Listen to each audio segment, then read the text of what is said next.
Kemudian Nabi SAW bersabda, la yajzi waladun walidan illa an yajidahu mamlukan fayashtariyahu fayu'tiqahu. Rawahu Muslim.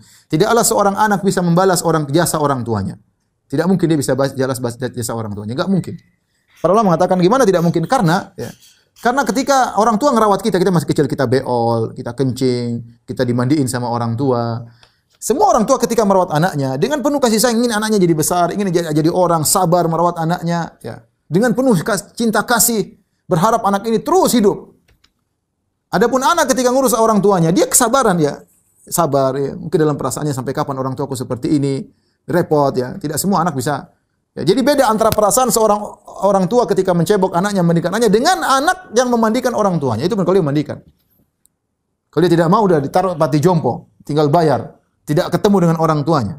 Kalaupun dia mandikan orang tuanya, kalaupun dia cebok orang tuanya, dia pasti perasaannya tidak seperti ketika orang tua ngurus dia, mencebok dia ketika masih kecil.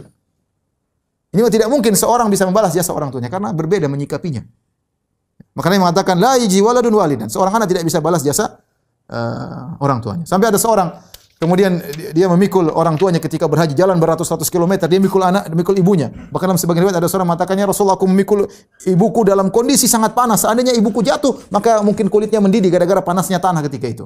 Apakah menurut Anda aku sudah balas jasanya? Kata Nabi, la wala talqa. Meskipun sekali rasa sakit yang dia rasakan ketika akan melahirkan, itu belum kau bisa bayar. Itu belum kau bisa bayar. Meskipun dengan setengah mati mikul orang tua, ada orang berhaji dengan mikul orang tuanya dari negeri Yaman, belum bisa membalas jasa orang tuanya. Jadi tidak mungkin seorang anak membalas jasa orang tuanya. Dia hanya berusaha semaksimal mungkin. Kecuali satu kondisi. Kata Nabi, illa an yajidahu mamlukan fayashtariyahu fayu'tiqahu. Kecuali dia mendapati orang tuanya ternyata jadi budak, kemudian dia beli, kemudian dia bebaskan. Dan itu tidak mungkin atau sulit terjadi di zaman sekarang.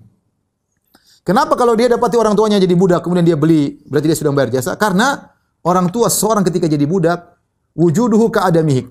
Keadaan dia seperti tidak ada. Karena seluruh kebebasan dia terbelenggu. Dia seperti barang, bisa diperjualbelikan, disuruh-suruh tanpa digaji, ya, tidak boleh ini, tidak boleh, terserah majikannya. Jadi seperti orang terkekang, seperti orang yang tidak ada. Ketika dia beli, orang tuanya dibebaskan, maka seakan-akan dia mengeluarkan orang tuanya dari tidak ada menjadi ada. Seakan-akan demikian. Nah, antum pun demikian, anak. Dahulu antum tidak ada.